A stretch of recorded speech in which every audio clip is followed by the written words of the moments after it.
Ahmedabad plane ક્રેશની દુર્ઘટનામાં જે એકમાત્ર પેસેન્જર બચી ગયા એ વિશ્વાસ કુમાર ભાલિયાનો વધુ એક વિડીયો દિવ્ય ભાસ્કરને મળ્યો છે, જેમાં તે બિલ્ડિંગની બહાર આવતા દેખાય છે અને 108ની ટીમના સુપરવાઇઝર જે અસ્થમાના દર્દી છે તે પોતાની બીમારી ભૂલીને વિશ્વાસ કુમારને હોસ્પિટલ સુધી પહોંચાડે છે. GJ18GB 5401 આ એ જ એમ્બ્યુલન્સ નંબર છે જે એમ્બ્યુલન્સમાં વિશ્વાસ કુમારને હોસ્પિટલ ખાતે પહોંચાડવામાં આવ્યા હતા. વિશ્વાસ કુમારને હોસ્પિટલ પહોંચાડવામાં જે પણ લોકોનો ફાળો હતો એ લોકો સુધી ભાસ્કર પહોંચ્યું અને તેમની સાથે એક્સક્લુઝિવ વાતચીત કરી.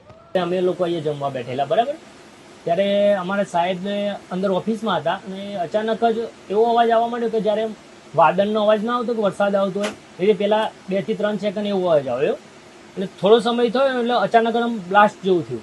તરત ચેક કર્યું તો એકદમ આગનો આમ મોટો ભડકો ના થયો એવું આગનું દેખાયેલું અમે જોયું. વિકરાળ આગ અને દુર્ઘટનાની ભયાનકતા વચ્ચે સતિન્દરસિંહ એક ઘાયલને એમ્બ્યુલન્સ સુધી લાવ્યા અને તેની પ્રાથમિક સારવાર ચિંતનભાઈએ કરી.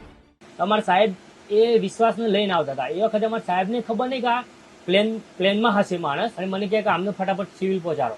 પછી મેં એમને અંદર બેસાડ્યા. બહુ ગભરાયેલા અને બહુ આમ ફોન કરે ને બહુ બૂમો પાડે ને એવું કરે. તમારા કાકાને બચાવો, મારા કાકા જોડે જાઓ, બધા સળગી ગયા, હું એકલો પડી ગયો, એવું બધી બૂમો પાડે. તરત એમની પ્રાથમિક સારવાર કરી મેં.